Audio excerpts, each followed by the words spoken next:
नमस्कार, बाखबर में आपका स्वागत है। मैं हूं राघवेंद्र सिंह। आज हम बात करेंगे साजिश या संयोग। दरअसल ये शब्द इसलिए कर रहे हैं क्योंकि मध्य प्रदेश में पिछले कुछ दिनों से सामाजिक सद्भाव को लेकर, सांप्रदायिक सद्भाव को लेकर जो स्थिति है वो चिंताजनक होती जा रही है। चाहे मध्य प्रदेश में आतंकी संगठनों का या उनके लोगों का यहाँ मिलना, उनकी सक्रियता और उसके बाद पुलिस को लेकर जो कार्रवाई होनी चाहिए थी, पुलिस वो कार्रवाई नहीं कर पा रही है। थाने में घुसकर पुलिस को गोली मारी जा रही है। जांच के लिए गई पुलिस पर एक तरह से हमला होता है और उसमें एएसआई की मौत हो जाती है। हम सिर्फ घटना को जिक्र कर रहे हैं ये बताने के लिए कि मध्य प्रदेश में जो हालात हैं वो ठीक नहीं है। और जो आज चर्चा करने की वजह ये कि रविवार के दिन रात में जब मुहर्रम का जुलूस निकल रहा था मध्य प्रदेश में, तब मध्य प्रदेश के रतलाम शहर के सैलाना इलाके में आगजनी हुई। आगजनी से मतलब जो एक ध्वज लगा हुआ था, एक बैनर था जिसमें हिंदू राष्ट्र लिखा था, उस हिंदू राष्ट्र के बैनर के नीचे आग लगाई और उसको जला दिया। अब ये आग लगाई और जलाना ये संयोग है या साजिश है? उसके बाद शहर में तनाव हुआ, 4 लोगों की गिरफ्तारी हुई। मांग की जा रही कि जिन्होंने आग लगाई उन्हें एनएसए में बंद किया जाए, राष्ट्रीय सुरक्षा कानून के तहत। ये तो हुई रतलाम की घटना। इसके बाद शुजालपुर की हम बात करें मध्य प्रदेश के, वहाँ भी मुहर्रम के जुलूस में 2 वर्गों के बीच झगड़ा हुआ और वहाँ भी तनाव की स्थिति बन गई। तो ये जो घटनाएं हैं, धार्मिक मामलों में जो तनाव पैदा हो रहा है, इसी को लेकर हम बातचीत कर रहे हैं कि क्या ये एक तरह का इत्तेफाक है या इसके पीछे कोई साजिश। मैं आज की बात चर्चा शुरू करूँ उसके पहले 1-2-3 वाक्य और इसमें जोड़ूंगा कि जब बाबरी ढांचा गिरा था उसके बाद 6 दिसंबर को जब हिंसा हुई भोपाल में या देश में, तब हिंसा करने वाले चेहरे एकदम नए थे। लोकल लोगों ने हिंसा नहीं की थी, लेकिन वो हिंसा की शुरुआत करके गायब हो गए। वैसे चेहरे फिर दोबारा कभी शहर में नहीं देखे गए। इसका मतलब कि साजिश थी वो। और ये जो घटनाएं हो रही, जिसका मैं रतलाम का जिक्र कर रहा हूँ, शुजालपुर का जिक्र कर रहा हूँ, इसके पहले उज्जैन में भी घटनाएं हुई है।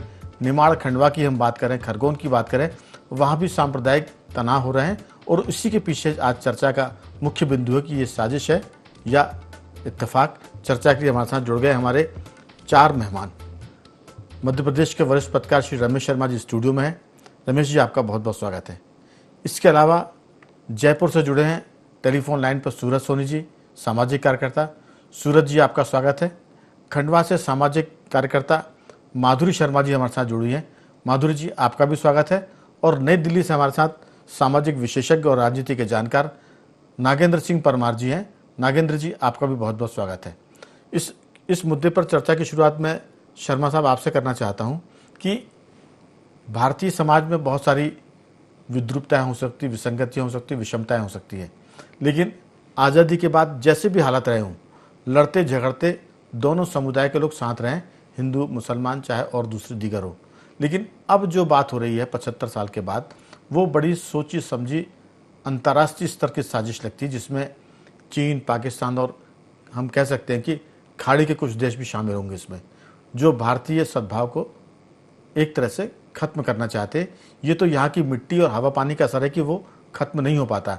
आपकी राय, रतलाम की घटना, उज्जैन के पिछली घटनाओं का हम जिक्र करना चाहें, वहाँ सिमी का एक तरह से उज्जैन और खरवा खंडगोन की बात करें, जो निमाड़ का इलाका है, वो सिमी का केंद्र था और सिमी का अंतर्राष्ट्रीय स्तर पर आईएसआई से भी कनेक्शन था और वो कनेक्शन देश के लिए खतरे की घंटी था।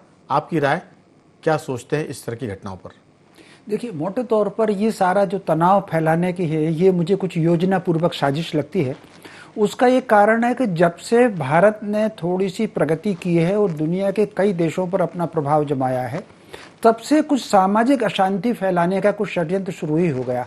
अब जैसे उज्जैन की हम लोग बात करें, उज्जैन में बाकायदा सिग्नेचर हुए हैं, 10-12 बार बैठकें हुई हैं और उसके बाद एक घोड़ा लेकर के आप प्रतिबंधित क्षेत्र में चले गए। या जैसे मान लीजिए, न केवल ये मध्य प्रदेश में ऐसी घटनाएं घटी हैं, उत्तर प्रदेश में घटी हैं, राजस्थान से भी खबरें आई हैं, बंगाल से भी खबरें आई हैं, बिहार से भी खबरें आ रही हैं, देश भर से इस तरह की खबरें आ रही हैं। तो ये जो है बिल्कुल योजना पूर्वक लगता है, सामाजिक अशांति फैलाने की बात लगती है। भाई आप अगर मुहर्रम का जुलूस जो है वो कोई बहुत खुशी का जुलूस नहीं होता, ये एक गम का जुलूस है, मातम का जुलूस है। तो स्वाभाविक रूप से उसी प्रकार शांत चित्त से निकलना चाहिए। वो फिर इतने ऊंचे ऊंचे इस बार तो उन्होंने वो बनाए, ताजिए बनाए, फिर उनको जिद के साथ हम गंगा में और फला नदी में ही उसको विसर्जित करेंगे। तो ये मैं समझता हूँ ये जानबूझ करके बात है, और इस पर खुद मुस्लिम समाज के लोगों को आगे आना चाहिए और उनको अपने नौजवानों को उसमें समझाना चाहिए कि देश में तनाव पैदा ना करें, अपना त्यौहार अपने ढंग से बनाएं, और गम के त्यौहार में उत्साह और उमंग और हुड़दंग मचाने की मैं समझता हूँ ये कोई बहुत आवश्यक नहीं है। जी दरअसल ये तो एक बात हुई कि मुहर्रम के मौके पर इस तरह का तनाव रतलाम में देखा गया, लेकिन आप देखिए कि मुहर्रम है और मुहर्रम के इस दुख भरे मौके पर हिंदू समुदाय के भी हज़ारों लोग उसमें शामिल होते हैं और ताजिए की पूजा भी करते हैं और ताजिए के नीचे से निकलकर एक तरह से दुआएं भी करते हैं। ये हिंदू समाज की तरफ से एक तरह से उदारता का अपना एक पहचान वो बताते हैं कि हम जितना हिंदू धर्म को मानते हैं उतना ही हम मुहर्रम को भी मान रहे हैं। लेकिन शर्मा साहब, मैं अगले दौर की बातचीत में छोड़कर जा रहा हूँ, आपके पास एक दो सवाल हैं। वो सवाल ये कि क्या एक ये घटना है और दूसरी घटना है वो है जो आप नाम बदलकर लोगों से मिलते हैं, लड़कियों, हिंदू लड़कियों से मिलते हैं और फिर सेक्स जिहाद करते हैं। मैं बार बार कहता हूं कि वो लव जिहाद नहीं है, वो सेक्स जिहाद है। पता नहीं किस सिरफिरे ने उसे लव जिहाद का नाम दिया है। लव का मतलब तो हिंदी में प्रेम होता है, उर्दू में मोहब्बत होती है। तो प्रेम और मोहब्बत करने वाली लड़की के साथ कोई तलाक या ज्यादती नहीं करता है, लेकिन सेक्स जिहाद के जरिए जिस ढंग से नाम बदलकर साजिशपूर्वक हिंदू लड़कियों से मुसलमान लड़के जब ये काम करते हैं, शादी करके उनको तलाक देते हैं, उनको फिर एक तरह से वैश्यवृत्ति में ढकेलते हैं, उसके लिए भी समाज को, मुस्लिम समाज को सोचने की ज़रूरत है कि अगर ये कोई साजिश है तो रोकें, क्योंकि अगर ये साजिश नहीं रुकी तो फिर इसमें कोई भी तबका हिंदुस्तान में सुकून से नहीं रह पाएगा। आप देखिए, सीरिया की बात करें, वहाँ अगर झगड़े हो रहे हैं तो कुछ सुकून में नहीं है। हम अगर दूसरे मुल्कों की बात करें, चाहे यमन की बात करें, अगर झगड़ा करेंगे तो फिर जो हिंदुस्तान की अभी शांति है वो सबकी भंग होगी। मैं आ रहा हूँ चर्चा को आगे बढ़ाने के लिए। हमारे साथ नागेंद्र जी, मैं सबसे पहले दूसरी बार आपके पास आता हूँ कि ये जो मुहर्रम पर हंगामा होता है, सद्भाव को ख़त्म करने की साजिश होती है, इसको आप कैसे देख रहे हैं? क्या ये कोई अंतर्राष्ट्रीय साजिश है? क्योंकि हिंदुस्तान का मुसलमान झगड़ता नहीं है, वो छोटी मोटी बात में परिवार की तरह झगड़ कर फिर सामान्य होता है, लेकिन ये योजनाबद्ध तरीके से पूरे देश भर में साजिश हो रही है। आपका क्या सोचना है? जी राघवेंद्र जी, मैं उसी बात को आगे बढ़ाऊंगा जो मेरे से पहले पूर्व वक्ता रमेश शर्मा जी कह रहे थे कि जो जो देश आर्थिक तरक्की की राह पे निकल रहा है, क्यों तो ही एकदम से धार्मिक और सांप्रदायिक जो सद्भाव है वो कहीं ना कहीं बिखरता जा रहा है, और उसे हम संयोग तो कतई नहीं मान सकते। देखिए, ये संयोग नहीं है, ये साजिश है।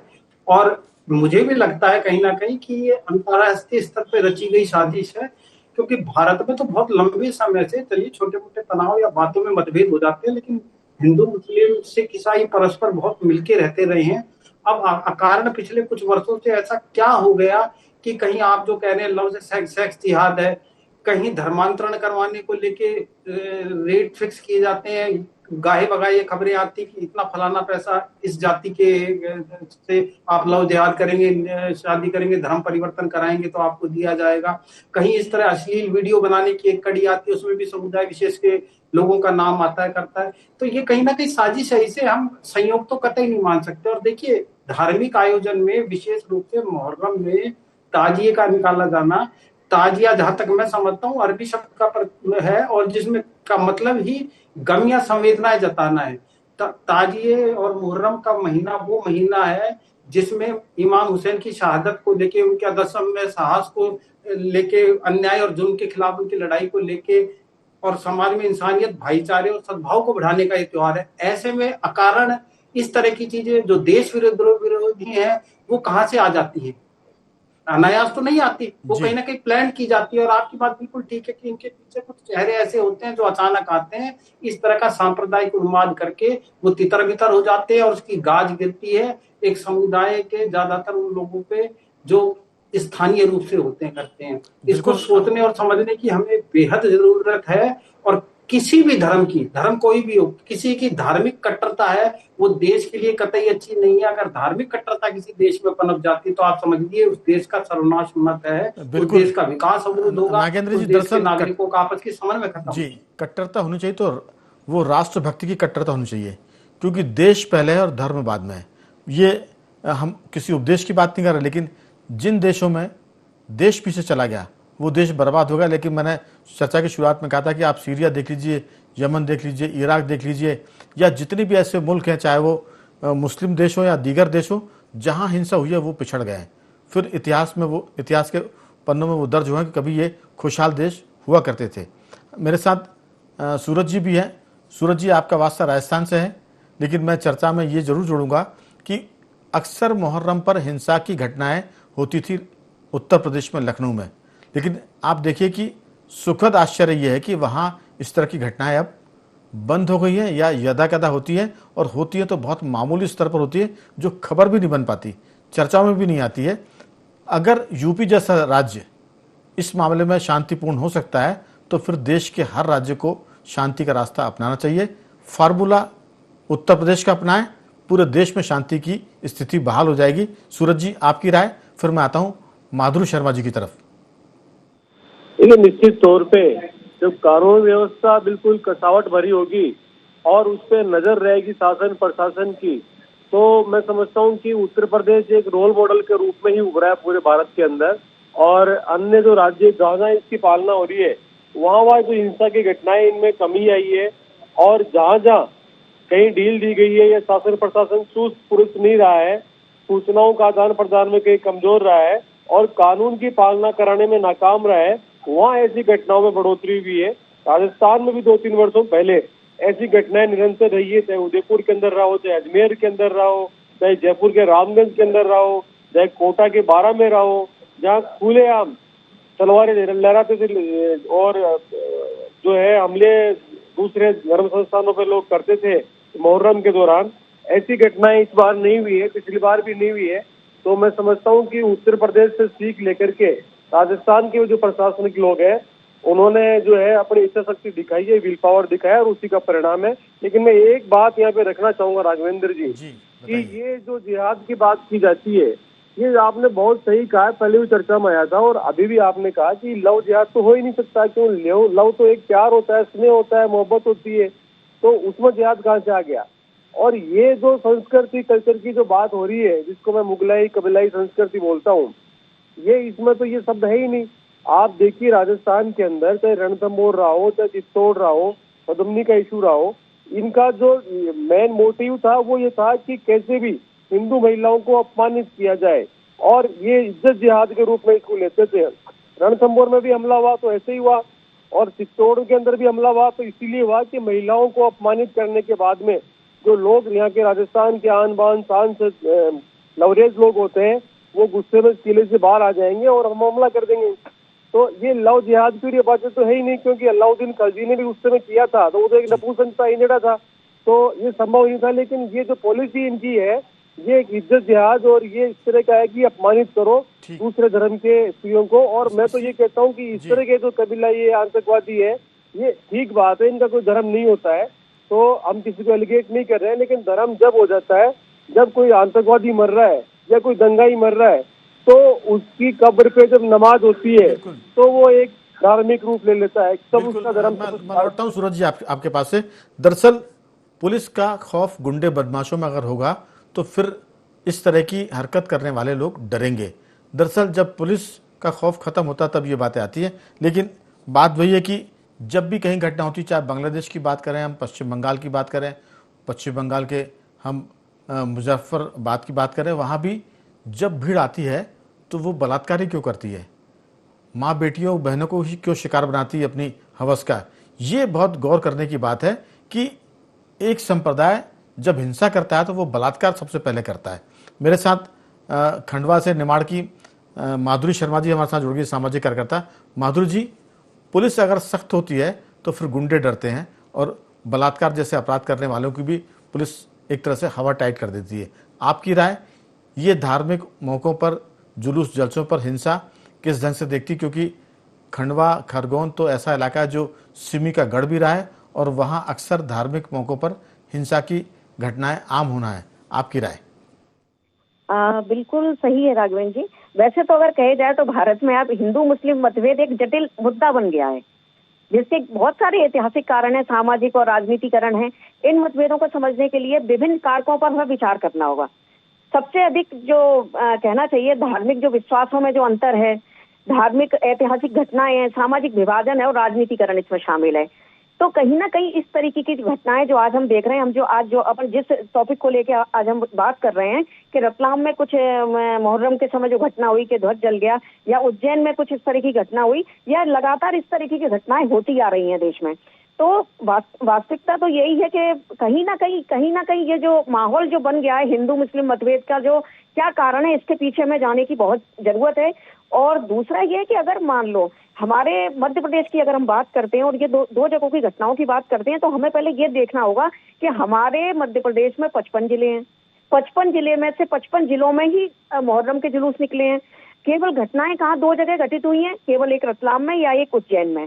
तो ऐसा तो नहीं है कि हम ये जो घटना है ये वास्तव में ही एक दुर्घटना हो, ना कि कोई सोची समझी या षड्यंत्र साजिश हो। सुजालपुर भी है माधुरी जी, सुजालपुर भी इसमें शामिल है। सुजालपुर 3 जिलों को हम ले रहे हैं इसमें, सुजालपुर भी। तो 55 जिले में तो थोड़ा सा हम इस पे भी थोड़ा विचार करेंगे कि कहीं ये ऐसा तो नहीं कि कोई एक सोची समझी अगर साजिश है, तो निश्चित रूप से देखो कहीं ना कहीं जो लोग ये इस तरीके के षड्यंत्र को, इस तरह की साजिश को अगर अंजाम दे रहे हैं, तो कहीं ना कोई कानून का डर नहीं है उनको। जैसे आपने बताया कि उत्तर प्रदेश में इस तरह की घटनाएं होना बंद हो गई, तो उसके पीछे सबको पता है कि आजकल लोग कहते हैं कि भैया वहां का यूपी ने तो बिल्कुल गुंडागर्दी एकदम खत्म ही हो गई। तो कहीं ना कहीं वहां कानून का एक खौफ लोगों के अंदर बहुत ज्यादा है। उन्हें पता है कि कुछ भी गलत करेंगे तो पिटेंगे, मरेंगे। तो ये सब जो घटनाएं हैं, तो कहीं ना कहीं कानून का खौफ होना तो बहुत जरूरी है। अगर कानून का खौफ नहीं होगा तो इस तरह की घटनाएं हमें अक्सर देखने को मिलेंगी और चलती रहेंगी। तो आपके पास माधुरी जी लौटता हूँ आपके पास। कानून का खौफ बहुत जरूरी है। शर्मा साहब, मैं अभी की बात है जब मार्च में मैंने होली पढ़ी थी जुम्मे के दिन, इत्तेफाक से मैं लखनऊ में था। मैंने पूछा वहाँ ऑटो रिक्शा वालों से, टैक्सी वालों से, ख़ासतौर से जो उबेर चलते हैं उनसे मैंने पूछा, उनके ड्राइवरों से, कि यहाँ तो जुम्मे के दिन होली होने वाली है, हिंसा की संभावना लगती है। बड़ी बेफिक्री से उन्होंने कहा था, बड़े भरोसे और आत्मविश्वास के साथ, यहाँ कुछ नहीं होगा। मैंने कहा क्यों, ये तो बहुत तनाव वाला शहर है और अगर कुछ हुआ तो? बोले यहाँ बाबा का राज है, अगर आपने इस पर हिंसा की तो बाबा की गोली पड़ेगी आपको। सबको पता है कि अगर यहाँ हिंसा होगी तो फिर आपको महाकाल के पास जाना पड़ेगा। तो मुझे लगता है कि वो जो सख्त कानून, खुद योगी आदित्यनाथ कहते हैं कि अगर आप एक चौराहे पर छेड़छाड़ करोगे, बलात्कार की घटना करोगे, अगले चौराहे पर मौत आपका इंतजार कर रही होगी। अगर ये मुख्यमंत्री का सीधा सा इंस्ट्रक्शन पुलिस वालों को है, पुलिसकर्मियों को है, तो उत्तर प्रदेश जैसे बिगड़ेल राज्य को भी उन्होंने दुरुस्त कर दिया। मुझे लगता है कि हिंदू मतभेद की बात अनादिकाल से चली आ रही है, लेकिन हिंसा को काबू में करने के लिए सख्त पुलिस और प्रशासन की जरूरत है, जिसकी दरकार मध्य प्रदेश को अभी सबसे ज्यादा है। आपकी राय? निश्चित रूप से हिंसा पर काबू करने के लिए पुलिस को सख्त होना ही पड़ेगा, और बिना किसी लिहाज के। कई बार ऐसा देखा जाता है, उपद्रवियों को देख करके पुलिस यथास्थिति वो सोचते हैं कि लॉ एंड ऑर्डर मेंटेन रहे। अपराधी पर पकड़ने की जिस दिन पुलिस के मन में आ गई कि जो अपराधी हैं उनको किसी भी प्रकार के हमको पकड़ करके अंदर करना है, मैं समझता हूँ बहुत सारे अपराधी तत्व जो हैं उससे कंट्रोल हो जाएंगे। निश्चित रूप से आपने सही कहा, पुलिस की सख्ती बहुत जरूरी है। जी, मैं एक घटना, भोपाल की घटना का जिक्र करता हूँ। अभी पिछले हफ्ते की बात है, कुछ दोस्त अपना जन्मदिन मनाकर बाहर सड़क पर बातचीत कर रहे थे। 4-5 गुंडे मोटरसाइकिल पर आते हैं, अंधाधुंध फायरिंग करते हैं। मारना किसी और को था। एक वो बेचारा लड़का 20-22 साल का, 18 साल का, उनकी गोली का शिकार होता है, सिर पर गोली लगती है, वो मर जाता है। उस अपराधी पर, आरोपी पर 40 मुकदमे पहले से दर्ज थे। पुलिस ने उस पर 30,000 रुपये का इनाम घोषित किया और 3-4 दिन बाद उसे गिरफ्तार कर लिया। जब वो उसको लेके जा रही थी पैदल और मौके मुआयना करने जा रही थी, तब वो आरोपी पुलिस की गिरफ्त से छूटकर भागता है। उस भागने पर पुलिस उस पर कार्रवाई करती है, उससे चोट आती है। ऐसे में गोली कहाँ मारी जाए ये भी बहुत ध्यान से देखने की जरूरत है, जैसा यूपी पुलिस करती है। मध्य प्रदेश में इस मामले में थोड़ी सी पुलिस उदार है और गुंडे उसका फायदा उठा रहे हैं। उसी के चलते सेक्स जिहाद हो रहा है, उसी के चलते इस तरह की घटनाएं रतलाम में हो रही है, उज्जैन में होती है, शाजापुर, शुजालपुर, खंडवा, सब जगह होती है। नागेंद्र जी, आपकी बहुत छोटी सी राय। राघवेंद्र जी, कानून की सख्ती तो बेहद जरूरी है ही। अगर आपको धार्मिक सद्भाव रखना है और शांति बनाए रखनी है किसी भी प्रदेश में या देश में। जी। इससे अलग एक और छोटी सी बात मैं कहूंगा, देखिए किसी भी तीज त्योहार या धार्मिक आयोजन का महत्व तब है कि केवल बाहरी शारीरिक पवित्रता नहीं, जब हम मन, भाव, भावना और अंतःकरण की पवित्रता उसमें होगी, तभी उसी धार्मिक आयोजन का या त्योहार का महत्व है। अन्यथा तो त्योहार का महत्व भी हम कम कर लेते हैं अगर हम मन से, भाव से, भावना से पवित्र नहीं हो। बिल्कुल आपने ठीक कहा। सूरज जी, भोपाल की जो उज्जैन की रतलाम की घटना का जिक्र हम कर रहे थे, उसमें पुलिस ने जिन आरोपियों को गिरफ्तार किया है, शहजाद, बबलू, मुन्ना खान और अज्जू शाह गिरफ्तार किए गए। शाजापुर के मोहर्रम पर भी 2 गुटों में झगड़ा हुआ। उज्जैन में भी मोहर्रम को लेकर बवाल हुआ है। हुड़दंगियों ने घोड़ा लेकर जबरन उस रास्ते पर गए जो प्रतिबंधित था।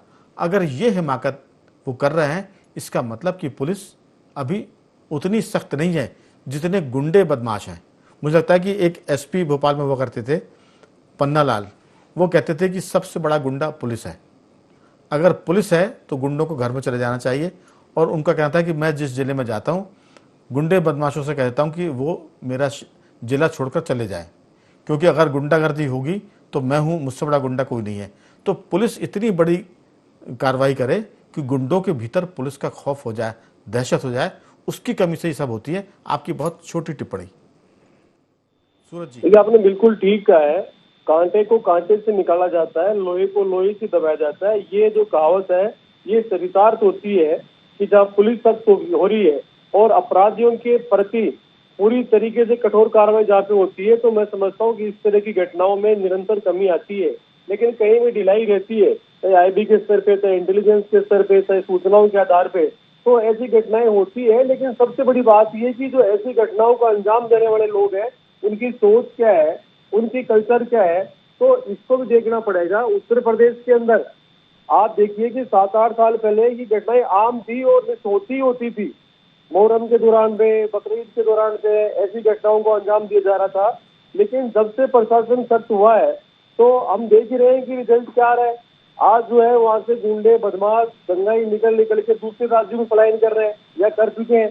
तो कानून का जब राज होता है तो कड़ाई से उसकी पालना भी कराई जाती है। और दंत विहीन और सींग विहीन जो गाय होती है, तो मैं समझता हूँ कि वो जो है वो निराई मानी जाती है और सख्त होना ही पड़ेगा। कानून की जो सिस्टम है उसको मजबूत करना पड़ेगा और उसकी पालना करानी पड़ेगी। बिल्कुल अंतिम टिप्पणी के लिए आ रहा हूँ माधुरी जी आपके पास। मामला सख्ती का, क्योंकि मैंने बीच चर्चा में ये भी कहा था कि जब हिंसा लोग करते हैं तो महिलाओं को शिकार बनाते हैं, उनके साथ बलात्कार होता है। पूरे देश में ये फेनोमेना है कि जहाँ भी इस तरह की हिंसा होती है, अगर वो हिंसा बढ़ती है तो पहला शिकार हमारी बहनें और बेटियां होती है, उनके साथ बलात्कार किया जाता है। ये भी एक तरह का माइंडसेट है जिसको समझने की और तोड़ने की जरूरत है। आपकी इस पर टिप्पणी। बिल्कुल बिल्कुल सही है। ये अगर इस तरीके का अगर घटनाएं हो रही हैं देश में, अगर मुस्लिम मतभेद और ये जो चल रहा है हिंदू मुस्लिम मतभेद, तो इसमें जो शिकार आगे आगे हो रही हैं वो महिलाएं हैं। जो लव जिहाद जो आपने बोला, सेक्स जिहाद जो अपन जो आज नाम ले रहे हैं, तो ये बिल्कुल सही है। ये कहीं ना कहीं महिलाओं को ही इसका प्रताड़ना झेलनी पड़ रही है। जो हमारी युवा पीढ़ी है, जो हमारी ऐसी लड़कियां हैं जो बेचारी पढ़ लिख रही हैं, उनको देखा है कि जो लड़के हैं, मुस्लिम लड़के, वो हिंदू नाम रख के और कलावा बांध के और उनको हिंदू उससे तो प्यार के जाल में फंसाते हैं और फिर उनको ले जाके इस तरीके की घटना अंजाम होता है। सेक्स रैकेट में उनको भेज दिया जाता है। तो ये सब तो है, महिलाओं को तो इसका सामना करना ही पड़ता है। साथ ही और जो भी यानी युवा पीढ़ी जो जिस भी तरह की घटनाएं या दुर्घटनाएं वहां होती हैं, कहीं ना कहीं जो माँ है, जो पत्नी है, कहीं ना कहीं उनको भी इसका प्रताड़ित होना पड़ता है इस चीज के लिए। तो ये चीज तो है। तो इस सबके पीछे सबसे बड़ा यही है कि भाई प्रशासन को, शासन को कानून का डंडा जो कहते हैं कि बिल्कुल ऐसा रहना चाहिए कि लोगों के अंदर भय पैदा हो। जब तक उन्हें कानून का भय नहीं होगा, जब तक महिला क्या, देश क्या, हमारा युवा क्या, इन सब चीजों से प्रताड़ित होता रहेगा। और देश में जो भय, भ्रम और भ्रांति की जो समस्या जो बनी हुई है लोगों के अंदर, उसको खत्म करना बहुत जरूरी है। प्रशासन को, शासन को इसमें आगे आने की बहुत जरूरत है। कानून की कड़ाई से पालन करना और लोगों को कानून की जानकारी देना। और जैसे जिस तरीके से एक कानून है कि भाई अपने अंदर जेल में पिटाई हो रही है वो नहीं है। अगर कानून है तो लोगों के बीच में आके उसको वो करें। भाई अरेबी जो अरब का जो कानून है, लोग उससे क्यों डरते हैं? वहां क्यों नहीं होते इस तरह की घटनाएं? क्योंकि वहां लोग डरते हैं, उनको पता है कि अगर ऐसा किया तो हमारे हाथ काट दिए जाएंगे, ऐसा किया। तो कुल मिलाकर सख्त कानून और वो ऐसी सख्ती जो सबको दिखे भी। शर्मा जी, समय तो खत्म होगा, लेकिन अंतिम टिप्पणी के लिए आपके पास आ रहा हूँ। पहले मुगल काल में जब युद्ध होते थे और हिंदू राजा जीतते थे तो उस जीते हुए राज्य में कभी महिलाओं के साथ बलात्कार की घटनाएं नहीं होती थी। मुगल काल में जब मुगल जीतते थे, उन हिंदू राज्य में हिंदू राजाओं के यहाँ मुगलों का अत्याचार और महिलाओं के साथ बलात्कार होता था। इसीलिए छत्राणियाँ अपने साथी महिलाओं के साथ वो जौहर करती थी। वो नहीं चाहती थी, उन्हें पता था कि अगर हम जिंदा रहे तो बलात्कार का शिकार होंगे, और अगर हम आत्महत्या भी करते हैं तो हमारे मृतदेह के साथ भी वो दुर्व्यवहार करेंगे, इसलिए जौहर होता था। आपकी इस पर 1-2 लाइन की टिप्पणी। नहीं, निश्चित रूप से इस समय कहीं ना कहीं मुस्लिम समाज को भड़काने वाले, बरगलाने वाले और उनको कहीं ना कहीं उस ट्रैक से अलग हट करके काम करने वाले लोग हैं जो उनकी दिशा को भटका रहे हैं। कहने के लिए ये कहा जाता है कि इस्लाम जो है वो विश्व शांति का और भाईचारे का मजहब है, लेकिन अगर आप देखें कि उसके नाम पर जो हो रहा है न केवल भारत में, पूरी दुनिया में, तो कहीं ना कहीं वो जो कुछ लोग हैं जो उनको भटका करके ये हिंसा के रास्ते पर ले जा रहे हैं, मैं समझता हूं इसमें समाज में भी जागृति की बहुत आवश्यकता है। कई बार तो जो उसके जानकार है वो कहते हैं कि जो मुस्लिम इस्लाम के स्कॉलर हैं वो कहते थे अल्लाह का इस्लाम अलग है, ये जो इस्लाम चल रहा है ये मुल्लाओं का इस्लाम है, इसका अल्लाह के इस्लाम से कोई वास्ता नहीं, क्योंकि अल्लाह का इस्लाम तो शांति का ही, ऐसा हम मान के चलते हैं। मैं चारों मेहमानों का धन्यवाद करूंगा। शर्मा साहब, आपका बहुत साधुवाद। माधुरी जी, आपका धन्यवाद। नागेंद्र जी और सूरज जी, आपका बहुत बहुत धन्यवाद कि आपने इस चर्चा में हिस्सा लिया। तो बखबर में सिर्फ इतना ही। बने रहिए हमारे साथ और देखते रहिए IND24।